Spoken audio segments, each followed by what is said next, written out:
Oh, You can't be serious, man. You cannot be serious.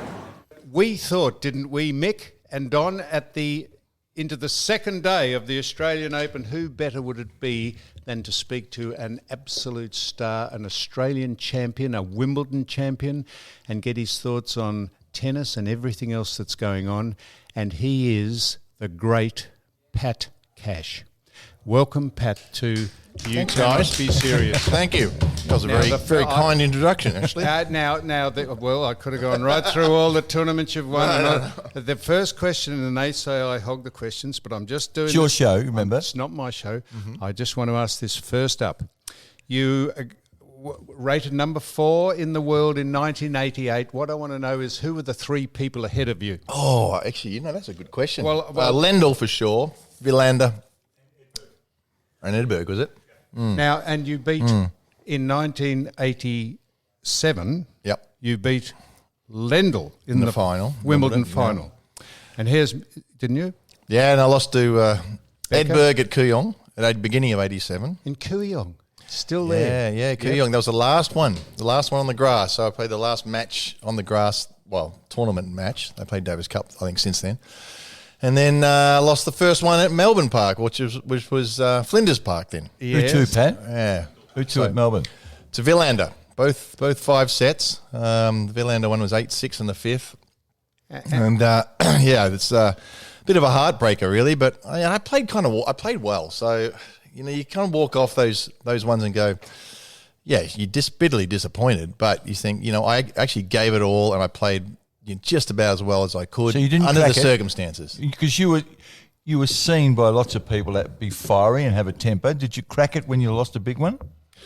No, I think at that stage I'd pretty much got over that sort of thing. I suppose I've got to be honest. I know people say, kind of known me, particularly in Australia, know me as somebody got angry with the umpires or angry with myself or whatever.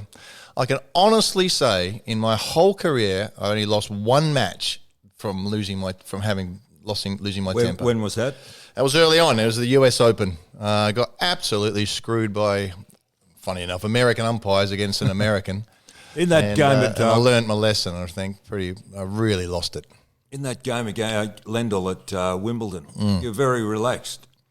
I wouldn't say I was relaxed, but I'd done a lot of sports psychology stuff, which was sort of just coming in then. It was a sort of a new thing. Luckily, I had a really good physio, David Zucker, who was the Olympic physio, and he knew some guys, sports psychologists, it was a new sort of thing that was coming in. And so I grabbed the Olympic sports psychologist, a guy called Jeff Bond, he was in Canberra, and I did a lot of work with him. So it wasn't a joint before the game or after the game that got you through? No, I got to be honest, that was maybe a generation before, but before me. So when you were, you might disagree with this, but there's 3 main male tennis players at the minute, Nadal, Federer and Djokovic. They seem to be, you had to contend with a hell of a lot more seriously good players in those days, didn't you? Well, I'd say it's different. I think there's a lot of seriously good players now. They're unbelievably good at what they do.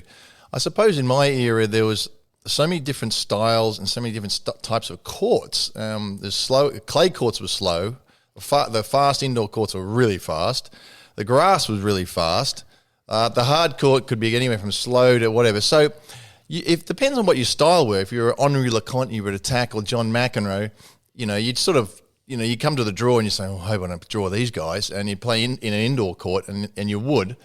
And you think, I'm in trouble. And then likewise on the clay court, you played Wilander or say Lendl. Lendl, he really covered a lot of area, and he was very good on all surfaces. Yeah. That's why he was number 1 for so long, as was McEnroe. And Edberg was obviously a great fast court player, but he was a very good clay court player too. Got to the final of the French Open. So you tend to, it was more court specialists, and then so therefore you'd be in trouble if you weren't really ready for it. The game's changed a lot since you played. Equipment and also the size of the players. Yeah. They're much bigger nowadays, aren't they? Generally speaking, they're monsters. Yeah, that's right. I'd say when I came on the circuit at 6 foot, I was regarded as sort of medium to large. I mean, I'm absolute midget in the locker room these days. These guys are 6'10". There's a couple of guys 6'10". I think there's one who's 7 foot. I think a Pelka is 7 foot. But there's still typically the best players are Nadal, Djokovic, Federer. They're all 6'1", 6'2", because they can move, and they've the days of the really tall guys who couldn't move are gone. It was like when you see it. We had a guy who was 6'9", called Milan Schreiber. He was a Czech player, or Czechoslovakia as he was then. And he had a monster serve, but he couldn't move. So it was like, okay, just get his serve back, he'll be okay. But that's not the case these days. Pat, you were brilliant in the front half of the court. Could you play the same game today? No. I think I would like to still come in and put pressure. And I think that's a real dying art, I suppose, the gamesmanship, tactical on the court. Federer is obviously a master at it. He will sneak in, he'll hit these balls, and the guy hitting a shot and he looks up and Federer's on top of the net. Nadal is good at it, very good at it. As I said, Federer is kind of a master of it. And that's very old school tactics. They're pretty much what we used to do. Are you talking about serve and volley or different? Or serve and volley, or just getting into the net and utilising the net and putting the pressure on the opponent. Because if the guy's not coming in, there's no pressure for him to hit the ball deep or hit the ball to length. If the guys are the net, it puts the baseliner, their sights off a little bit, because they're not sure if they're supposed to hit the ball deep, hit the ball short at the guy's feet who's coming in, and that is just enough to unsettle players. And Federer does that, to perfection, and he's probably the only one who does it really, really well. What about as far as longevity in the game or retaining energy or whatever else? To me, hitting the ball 20 times from the baseline is going to take more energy than running in and trying to put away serve and volley. Why don't they go serve and volley? Well, it's a different sort of movement. In actual fact, to be able to sprint to the net and lunge 2 or 3 times and go back for a smash is much tougher than shuffling along the baseline and hitting 5 or 6 or 10 ground strokes. Having said that, so the rallies go longer. So it's more of an aggressive type of sport, the serve volleying. It's really tough on the body, but the bottom line is, with the slow courts, the racket the equipment that one of you guys mentioned, the string technology, the ball, the spin that gets on these guys get on the ball these days is incredible. So you are almost a sitting duck unless you hit a perfect volley. They can whip the ball over your head. I mean, I swear that when I first saw these strings come out and I'd playing against guys, I'd be at the net, they'd hit a lob over my head and I'd turn around and go, well, that's going to be 3-4 feet out. And I'd just look over my head and I'd go, holy bloody thing just dropped in by about a foot.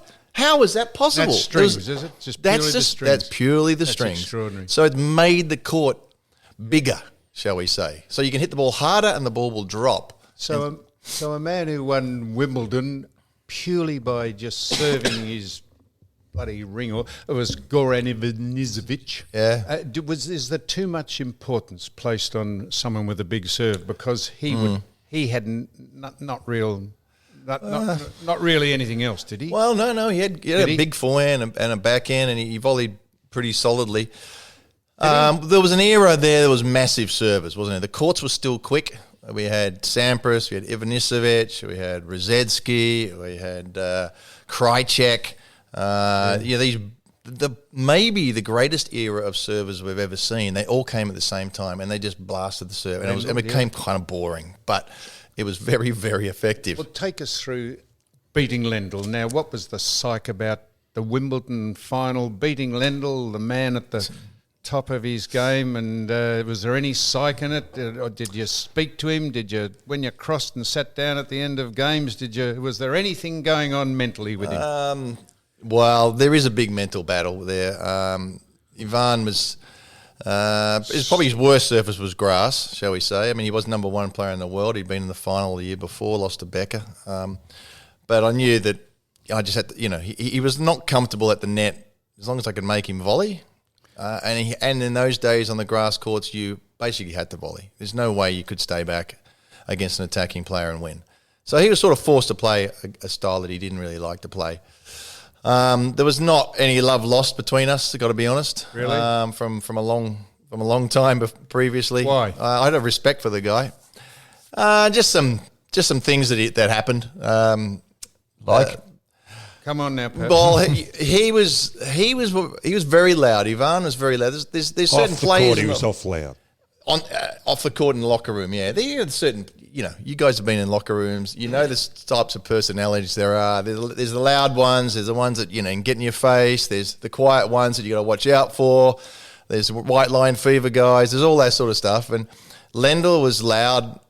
He was. The king of the jungle. He was number one player in the world. He used to thump his chest and tell jokes and various things like that and pull pranks on people and make fun of people. And, a typical thing would be you'd walk in the locker room and I don't know, Lendl would see you and just go, "What the hell are you wearing, Cash? You look like an idiot with those shorts. You look like an idiot. Really? What the hell? Where did you buy them? Kmart?" That would be the sort of thing. Hey, good morning, Ivan. That would be the sort of stuff he would do, and then they would go on from there. So he was always trying to give. So you were trying to prepare yourself for a game. So you'd go into yourself, and he was out there.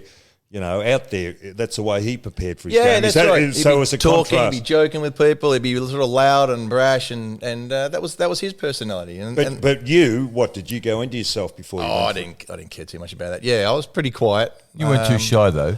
No, I wasn't. Well, if somebody was in my face, I'd get in their face. I had no problems with that. I think that's probably Aussie rules background, but you.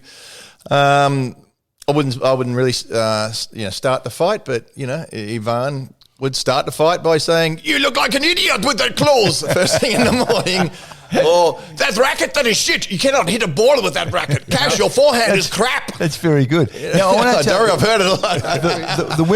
the Wimbledon final. Yes. You broke tradition at the All England Club, didn't you? Yes. You won the event, and then I think it was the first time in history. You decided to just make your way to your box and climb up. I did, yeah. Now, what possessed you? Was that just spontaneous? It wasn't really, but it did appear to be that way. I'd sort of thought about it a few months before.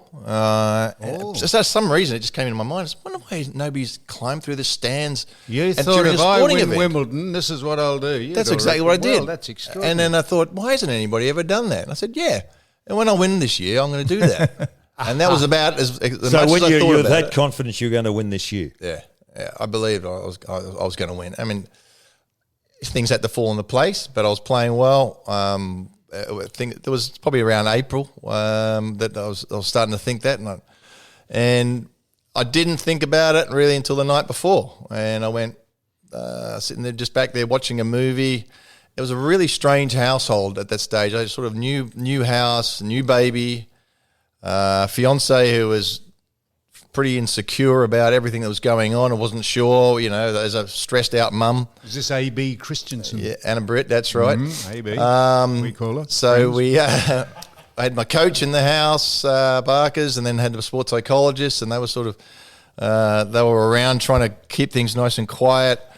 But she's Norwegian, strong Scandinavian girl, and it would be. You wouldn't expect dinner to be on the table. You always have to make it yourself or whatever. But everybody was sort of towing the line. The tension was really there. And she said the backyard needs cleaning, needs mowing.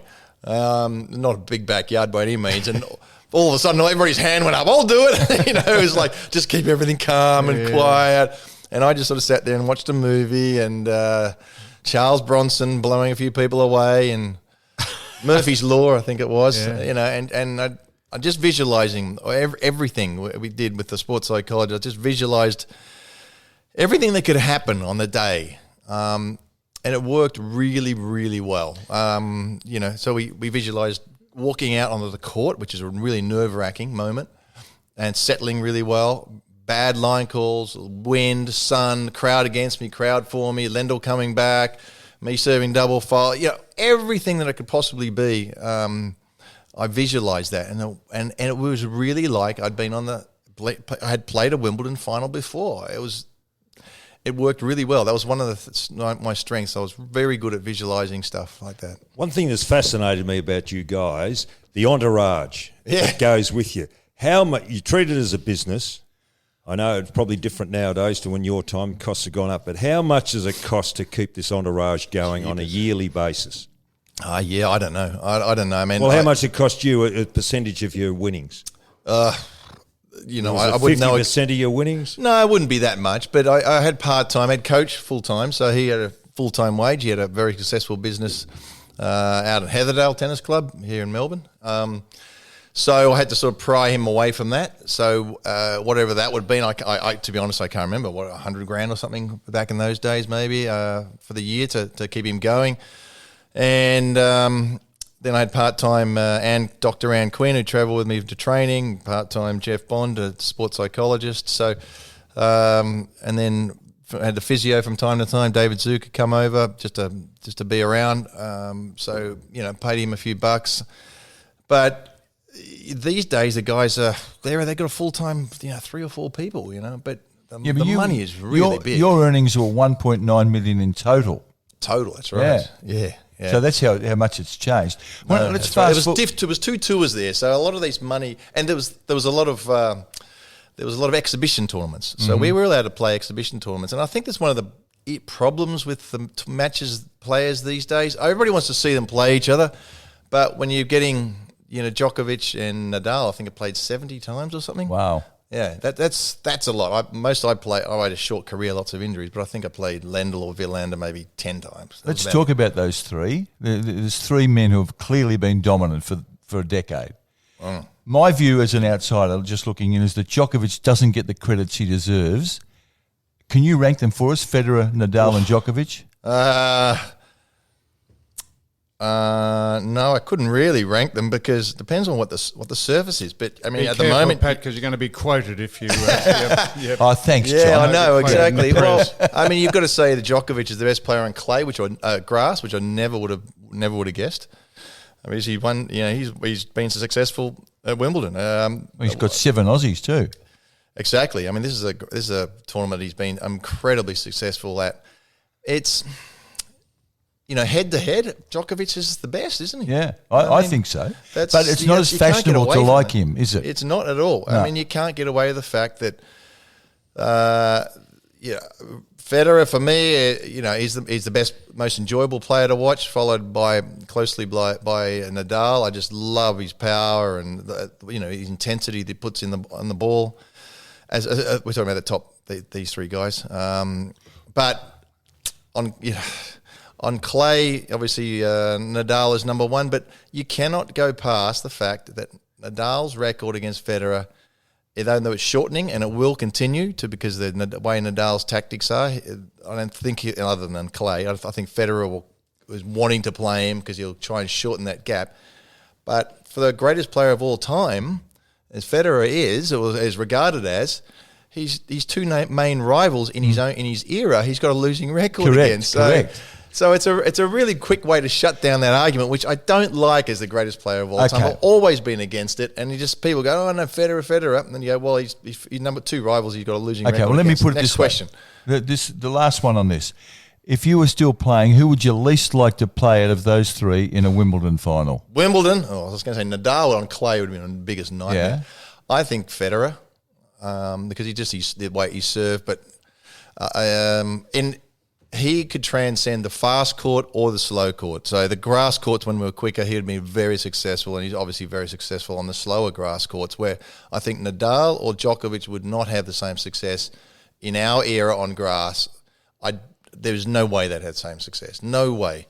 But Federer would, without a doubt. I just still want to speak about you beating Lendl at Wimbledon. So I should know this. I won't get sick of that. That's all right. What was the score? What did you beat him? 7-6, 6-2, 7-5. So when it was apparent that you were probably going to win, did he try and psych you out, or did you just feel supremely confident, like you said the night before? I did. The first set was crucial. The first set to get that on the board, which I got in a very tight tiebreaker. Second set, I relaxed. I didn't honestly remember, but I was only told in the press conference afterwards I didn't lose a point on my serve in the whole second set. So I won 4 games straight to love.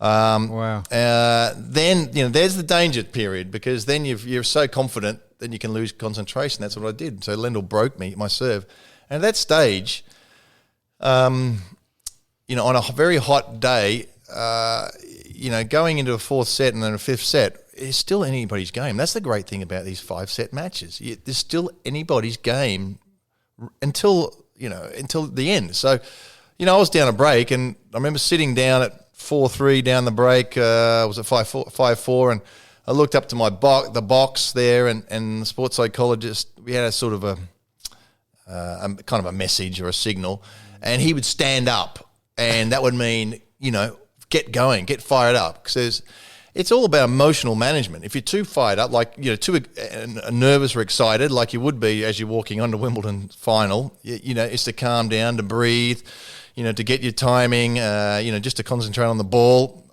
And then if you're not pumped up enough and you lose a little bit of focus, then, you've got to fire yourself up. And that's what these guys are great at doing. And I think that was one of my strengths.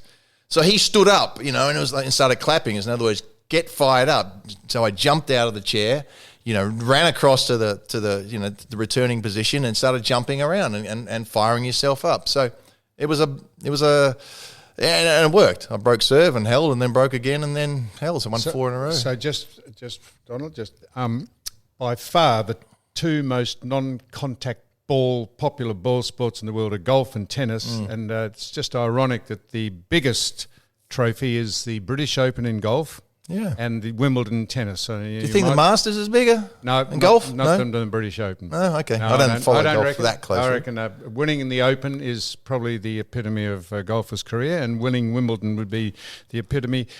If depends who you talk to. No, would you rather win Wimbledon than the Masters? Would you? Wimbledon. Oh, sorry, the British Open than the Masters. Absolutely. Would you? Yeah, the British Open. That's where you it started. Do you reckon the golfers think like that? I do. That's what I think. But it's where I think it started. Depends on where. If you go and talk to the French guys, they will definitely say French Open. Of course they will. And the Americans would generally say, but they would always go, "Oh yeah, I want to win." The game started in the neutrals are one started of them. In Britain, Scotland, Britain, really. and Wimbledon's the biggest tennis tournament. Yep. So Pat. Yeah. Anyway. You might be a royalist. I don't know, and it's pretty topical at this stage with who presented the trophy to you at Wimbledon. I always get this member wrong. of the royal family? Yeah, I always get it wrong though. Oh, it's not Duchess The of Duchess, wasn't it? Don't say it was the Queen. Duchess of. remember that. It's not Gloucester. Blonde hair. Duchess of Gloucester, is it? Was it Yeah, tall. No, it wasn't. Yeah, it doesn't matter. I get it mixed. I get it all mixed up. I've got to be So the honest. royals I'm not really. always I know I live in London and all that sort of stuff, but I really don't You're not a care royalist? that much. Anyway, let's change Not the a subject. royalist? Not necessarily though. I do admire them. Before you go to footy, Donald, and I'm looking forward to your chat with Pat about the footy. One last thing, minor one. Why do women put the second ball up their undies at service?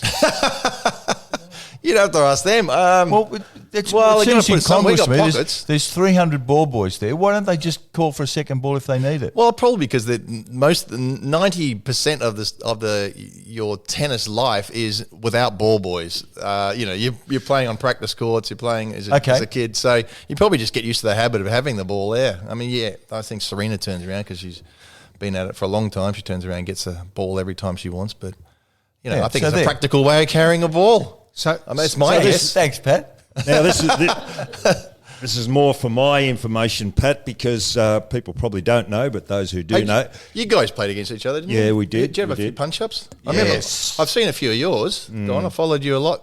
Crackers Kenyon was always my favourite. I remember you at VFL Park with my dad. Right. You slagging him one and then running off. You always used to run away from the umpire. My dad used to say, "Watch, Don. He'll hit somebody and he'll run off, and the umpire won't be able to chase him. He'll be halfway down the other end of the field." It was a hero to me. It was fantastic. Listen, now, change the subject. Your My dad dad, used to play. played at Hawthorn He in did the play at early Hawthorn. as a full forward. Now, your name came up on countless occasions when I was on match committee by Ivan Moore, Pat Cash to come down and play in the thirds or seconds. Oh, yeah. John Kennedy always said, "Leave it to me." Right. Now, how good were you and why didn't you come down? I love footy. It's still my number one sport, Aussie rules, without a doubt. I follow that more than I got to follow tennis because I'm a coach and everything else. But it's my favourite sport to watch. But I'm going to get a chance to see a lot of it. I think the fact that tennis kind of took over. You were at what, De La Salle or St Kevin's? I was neither. Yeah, Whitefriars. We used to play. Oh, really? We used to play there. O'Shaughnessy's boys were. There was Kew Rovers, which used to play at Saviour. Yeah. So Jamie Morrissey was one of Kew Rovers' boy, and I think it just kind of took over. You play under 14s. So from an early age, 15s. you were more interested in tennis than football. I was more interested in footy, but I got better quicker at tennis because you go under 14s, under 15. In footy, you sort of just wait for the next season, and 6 months later, in that 6 months, all of a sudden I played the Victorian Open down at Grace Park, and I won the damn thing. I beat everybody. What age were you? That was probably 15. Who'd you beat, Pat? Who did I beat in the final? I can't remember exactly who I beat, but I beat all the guys that were in the top A pennant. I wasn't actually allegedly good enough to be in A pennant, so they put me in B pennant. So and I was sorry, okay, I'm pretty pissed off about that. So I came to the Victorian Open and I beat everybody, and I said, okay, this is a chance for me to go overseas now, and I got the opportunity to go overseas and play. And try. You're still playing the juniors, but the top juniors, and get a chance maybe to play Junior Wimbledon.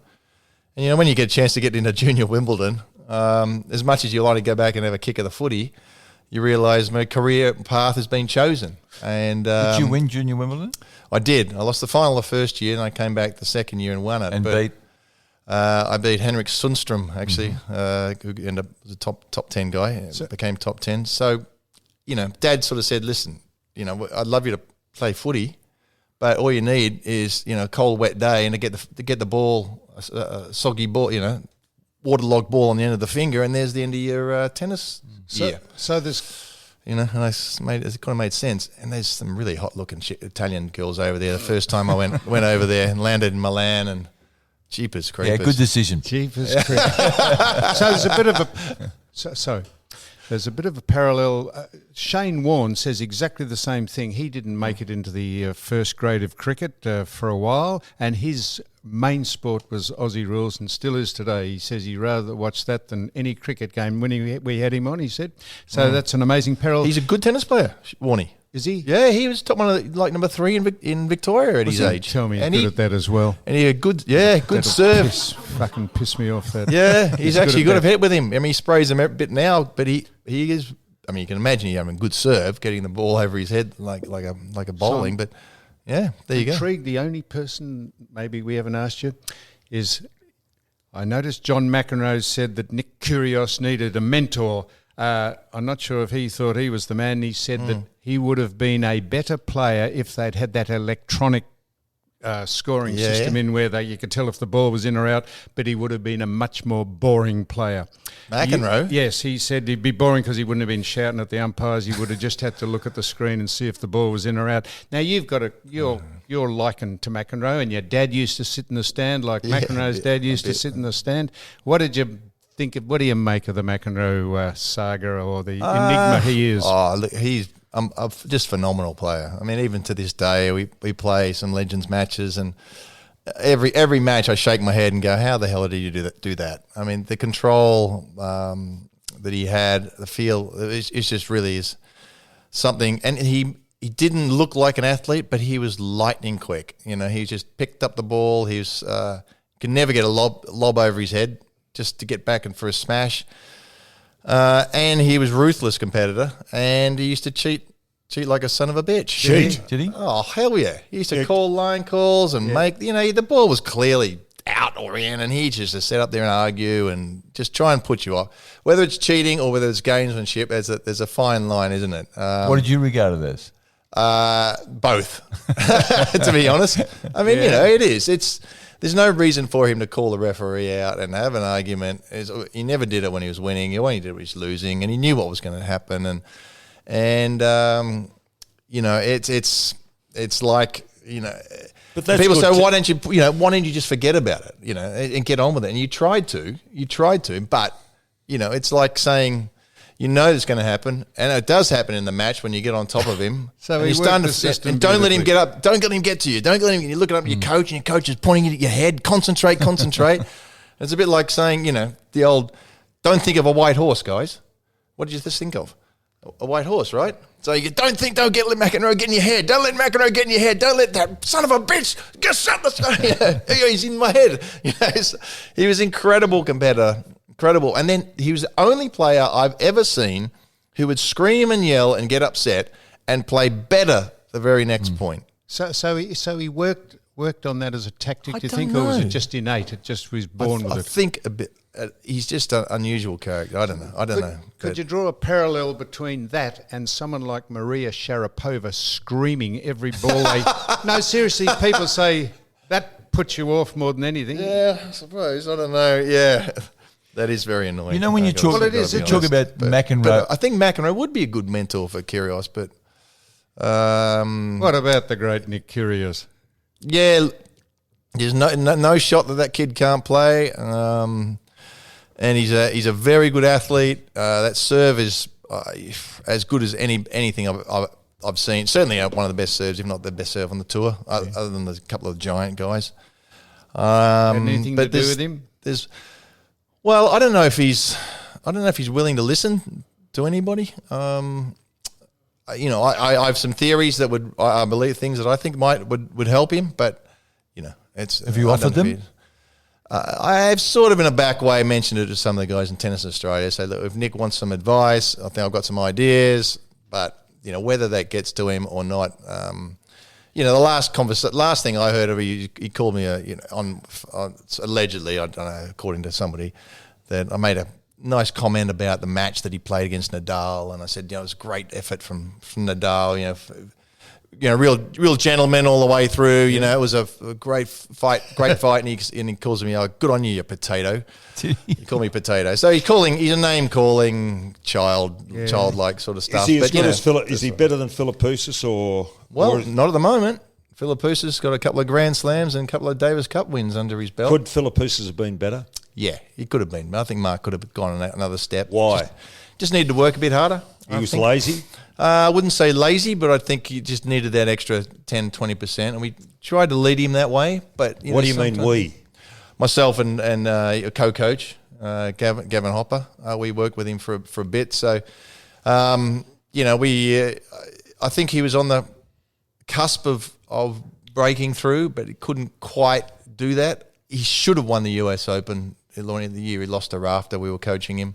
Very, very strange. He was playing unbelievable tennis, and he got to the final, and he had this sort of bit of a rift with Pat because something about he didn't want to play. Rafter didn't want to play doubles with him anymore, and then Pat was the teacher's pet with Nuke and Roche, who were the Davis Cup, and then Mark didn't really want to play Davis Cup at that stage because they were favouritism, all that sort of stuff, and so he's playing Pat in the final, and he said, mate, this is, we didn't say as such, we tried to keep it the same game plan, he's beaten everybody, they just keep the same thing, Pat cannot beat you at the back of the court, you're just too strong, which he was, just do the same tactics.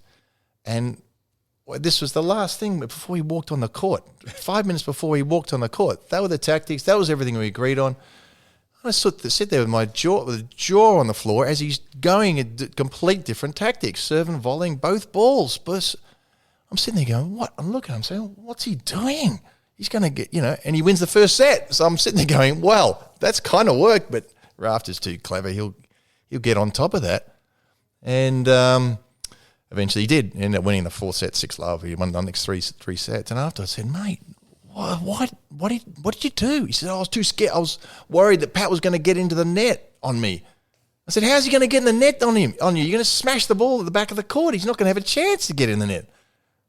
Yeah, I suppose you're right, but I kind of. So that's the mental aspect. There's a huge element. He's not coachable. No, he was coachable. He just panicked, and that's the thing about playing big match situations, and that I think translates, as we've seen so far, translates to Nick as well. So you can have a super talented player, and I think mentally they can't handle the pressure or to become good players. that's what it appears at the moment. Not pissing in your pocket, but you could get yourself up. Yeah, well, that's what it appears. I mean, there's a lot of talented players out there, and everybody's got a little weakness. Well, most of them, it's your Federer or Nadal or somebody, but almost everybody's got a weakness of some sort. Nick's weakness is probably he's focused on over 4 or 5 matches, and will that get better? I think it probably will. Will it be enough for him to win a Grand Slam or even 2? We don't know. So everybody's got a weakness, and it's whether you face that weakness and are willing to do something about it, as painful as it is. And that's the thing. One of the things that I always say as coaching or as a player was I looked at myself in the mirror at least once a year, more times if possible. Instead of this New Year's resolution, this is what I'm going to do, I looked at myself and say, okay, what do I need to do now to fix what happened in the last season? And let's get on with it. And I was always determined to, come on, let's go. And I always had a great coach who said, yep, let's get into it. And then what do we need? Sports psychologist. Boom, great, hire one. What do you need? A trainer. Yep, boom, hire one. Who are these people you're with, Pat? They're my trainer, my sports psychologist. They're what? Who are they? Nobody ever heard of this. You'd be lucky to have a coach with you, but I had these people with me because I had weaknesses. So what were your weaknesses and what were your strengths? Well, I think technically, forehand was weakness. I think mentally early on, as I said, I lost. As a young fellow, I lost. Lost a match from losing my temper, concentration. So that was something that I needed to do. I had some injuries, so I had a bad back injection and stuff when I was 19. I needed to be stronger, so I got trainer and Quinn to do that. Obviously, that continued on throughout my career after my peak. I didn't have much of a peak, only a couple of years before I broke my Achilles and everything else. But I turned over every stone that I could possibly find to get better, and then at some stage, technically, my coach couldn't provide that, and I had to go back and rebuild my game, which was really too late. But I rebuilt my game to actually, I hit the ball better now than I did during Wimbledon. Hard to believe, I know. Can't move as well, don't focus as well, but I hit the ball better than I did when I won Wimbledon now. Pat, when you were a kid, one of the greats of Australian sport was Margaret Court. She's now a polarising figure in Australia, in tennis particularly. Have you got a view? Have you got a stance on what she's doing and how TA are handling it? I think she needs to be acknowledged as a superstar player that she is. Irrelevant of her stance in whatever it happens to be, people may not want to recognise her because of that. I was a big fan of hers. I followed her. I actually copied my slice backhand off her. I knew Stan Nichols, who was her trainer. I trained with Stan. He was a fitness guy. So she was a bit of a hero of mine, and I actually really enjoyed speaking to her. I don't agree on a number of things that she speaks out against, but whatever, her opinions. But that's her opinion. We all have them. They're like arseholes. We all have one. But, she's here to be acknowledged as a great tennis player, and, whether she, it goes into a different field, which she's obviously, that's her life. She's a minister now, and she may start talking about that, and I think that'll open up a can of worms. I hope she doesn't do that, because I'd like her to be acknowledged as a real superstar, and the first woman who truly became a super athlete and super fit, super strong, 6'1", trained like a man. Stan used to say she could train as hard, as strong as Mo or any of these guys that were the legends of Australian tennis. She was as strong as all of them. She used to jump as much. She used to do double knee jumps, double skipping. She was unbelievable. And do you think the sport is going to have to deal with the fact that eventually transgender men are going to want to insert themselves into the women's game, and then all hell will break loose with the people who think... I'm not too sure. I know, I don't want to get you to make it... That's already happened. Well, with Renee Richards? Yes. Yes, it did happen. But that's 40 years ago. Well, that still has happened. But in this woke day and age, isn't it? Donald, it's about to happen in every sport, and every sport, including the Olympics, is going to have to deal with it at some stage and make a policy about it. Don't give an opinion if I don't really know, but I think if you're physically advantaged by having testosterone in your system, and you produce muscle or you've grown bigger because of that, then that's got to be, and that's one of these. They did that with the South African runner, didn't they? They gave her estrogen to lower her testosterone. Caster Semenya. And so it's interesting, isn't it? But she's saying, well, this is the way I am. You know, I can't help it. I was born with high testosterone. I wasn't born a man. I was just born with more testosterone, and that's the way I am. Surely, you know, you could say, well, Roger Federer's balance is unbelievable. He's a freak. Oh, well, let's put a wobble board under him because he's a freak. He's got balance like nobody else. Well, that's unfair. He's got great balance. Let's put him in wobbly shoes. You know what I mean? It's sort of weird. So what about the performance? Is a performance enhancing drugs or recreational drugs big in the sport, or do they turn a blind eye to it like they do in our game, Australian rules? No, they test it all the time. And I hear this all the time from loads of people. Well, Rafa's this, Rafa's that. You know, I don't know anybody who's been drug tested more than Rafa. I mean, it's all the time, you know, and that's the first thing. They go, oh, what about Rafa? I go, no chance. No chance. Is this performance enhancing or recreational drugs? Performance enhancing, I'm guessing. Yep. You know, because people say, oh, like, how can he be so strong and he keeps coming back from those matches? Well, you know, maybe he's a freak as well. And I think he probably is. From what I understood, talking to some of the Spanish guys as a junior, he got tested at the Olympic facility there, and they said he was 15. They said they've never seen anybody with that speed, the speed of a 100-meter runner, speed and agility, and the same as a 10,000-meter runner, an endurance. So he had endurance as well as power. Yeah, he's just a freak. And sometimes you come across those freaks, and they celebrate. Exactly, as I said. They said they've never seen anybody in adults, let alone as a 15, 16-year-old who could do this. And they're just like, we don't know what to say. This is just unbelievable. So he's just a kind of a bit of a freak. And so people go, oh, he's on drugs. He's not on drugs. Talking about 15-years-olds, if you were Coco Gauff's father, would you let her play on the circuit? Well, they got restrictions at WTA, so she can only play a certain amount. I think she's a very good player, and she will be, you know, a top handful of players in the world. There's just, you know, I just cast my mind. Well, they don't let them burn out. That's what the WTA are very clever about. I mean, I just cast your mind back not very far, and if you're British, which I live, you know, I spend a lot of time in Wimbledon and commentate in London, living in London, commentate at Wimbledon. Laura Robson was a girl. I don't know if you even remember Laura. She was the next greatest thing. She was all over the front pages when she won Junior Wimbledon, all over the news. Serena won Wimbledon. It was a little clip, this little small thing in the back page. So, Serena wins Wimbledon. But Laura Robson, our new superstar. Do you remember? You don't know it, do you? That was it.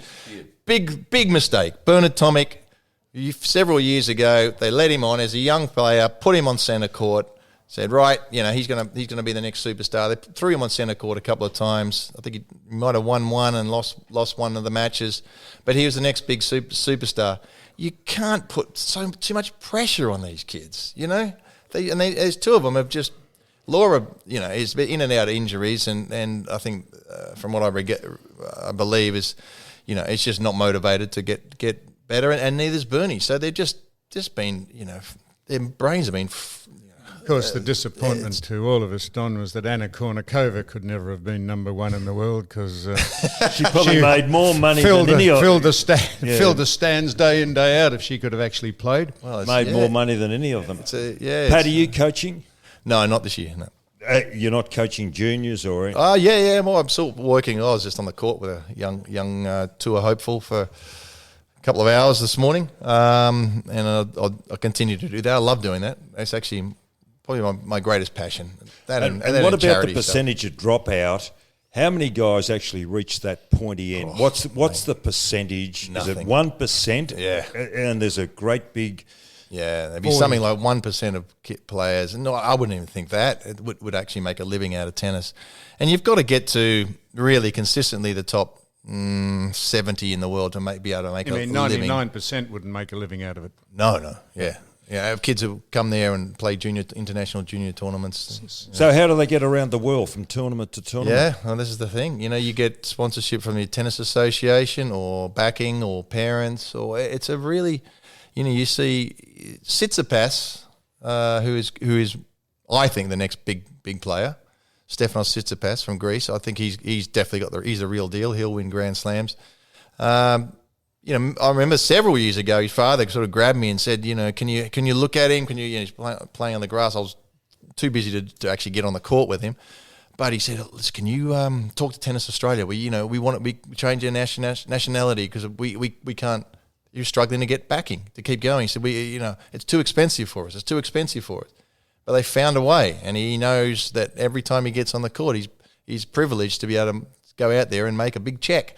And I think the hunger that he has, as the hunger is a lot from the Eastern Europeans, shall we say, it surpasses the softer nations, and I include Australia in that softer nations. Though we do have some great determined players like Ash Barty who can, but the Americans typically, is that why soft in general? Is that why some of the French are soft? Europeans who are migrating to Australia. Not just the French players, not the French people. Sorry. What about the women that are migrating to Australia? Is that because they're getting backing from Tennis Australia? They can't get it from their native country? Yeah, there's very few nations tennis associations that have money, to be honest. There's the Grand Slams do. But even a big tennis nation who love tennis like the Italians, the Italian Open, and they have various tournaments, they really struggle as a tennis association. So they put a lot of tournaments on. They just put loads of tournaments on, and they, as opposed to giving them money and say, look, we're going to put lots of tournaments on. If you're good enough, you'll do well.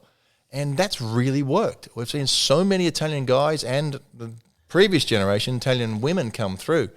That's kind of a winning formula. And Tennis Australia is starting to look at that, go, you know what, maybe we don't need to actually give these guys money, though they don't give a lot of money, I've got to be honest, considering the expenses. They don't. They're not, they put having their hand out, but they're saying, well, maybe we'll just put loads of tournaments and get them to, Bendigo and wherever, Wagga Wagga, Newcastle, and it's loads of tournaments, and if they're good enough, they'll make it. And Pat, are we entitled to claim De Minaur as an Australian? Yeah. We are we? Yeah, why not? Doesn't he live in Spain? Yeah, I think he lives in Spain and grows up. But hasn't he been there for years? Yeah, he got a bit of an accent, Aussie accent. So and he likes Vegemite. I think that's a pass, isn't it? Yeah, that's it. Right, so we bang just finally, Mick. I know you got to go. Very good, hasn't he? But it's very good. Well, really. But it is true. You can't stay in Australia and expect to be an international tennis player. So, yeah, Pat, okay. We bang on, Mick and I, about climate. And you have a environmental charity called Planet Ark, I believe. Well, I'm not involved in it now, but you started it. Yeah, 30 something years ago. And what's your strategy on what did you start that for? For exactly this reason. Well, what reason? For global warming. Our big campaigns were... Hang on, just don't clap. We have these... Recycling was huge. Our campaigns... The older people will probably remember Cards for Ark, Christmas cards for Planet Ark, recycle your Christmas cards. National Tree Day. Yep. That was the couple Can't of buy big your ones. washing powder in Washing the super. powder? Yeah, but you can't buy it anymore. I was buying it and you can't buy it That's anymore. because we left the company and I don't know what they're doing now. I don't really know. We had a conflict with it. So we started up a company, another one called Do Something, which is a community-based. It's environmental, but it's also and volunteer sort of stuff. So we've done the plastic bag ban. We've done tap water campaigns. So stuff you probably could go, oh yeah, that's why people are drinking. Right there, you've got tap water as opposed to.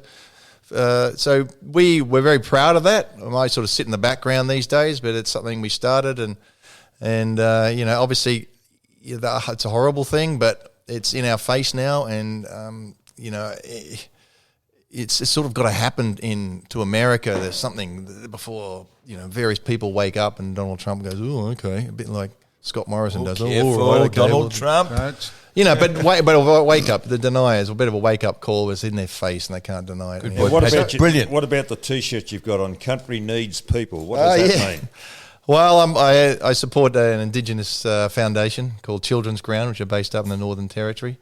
I've seen their great work. So I suppose I got a bit of bad publicity or publicity or whatever it happens, whatever you want to call it. Certainly bad. It's sort of changed for saying that I won't celebrate 26 as Australia Day. I said it's got to be a day for everybody. So we move it to the 27th or 28th, then I think everybody can celebrate. I think it's too much pain for the Indigenous people. Not all of them. I don't speak for everybody, but certainly the ones that all the ones I've spoken to. So, but anyway, that's beside the point. I'm just a great supporter of this group, Children's Ground, and so this coaching and charity stuff is sort of what I do now. I just really Pat, enjoy it. I think you got to give back a little bit. This has been fantastic. I was going to ask you about just how you're tracking square at the minute. I know you've had A.B. Christensen and Miss Bendit. Oh, yeah. No, that's right. And you have my ex-wife. Children with her. I met Bob Carmichael's wife, Teresa. She said she saw you in the gym, and she said you met your current partner, who is an aerobics instructor. He's yoga, very taken yoga, with both of you. Yoga, that's right. Look, I'm very happy. I've had back surgery and knee surgery in the last few months, but a great goal for me to get fit. Get back again, and I'm enjoying myself. So, well, mate, we've really enjoyed you coming in here. It's been thank you. It's always great to see you guys. Listening to you, speaking to a real star, Mick. Thank you for staying on. We had a bit of a mix-up with the times. Pat was meant to be here, so no, it wasn't your fault. Apologies. Mick stayed on against. He's had tremendous dinner pressure put on him, or lunch pressure, so he's had to go. So thank you very much indeed, Pat Cash. Thanks, guys.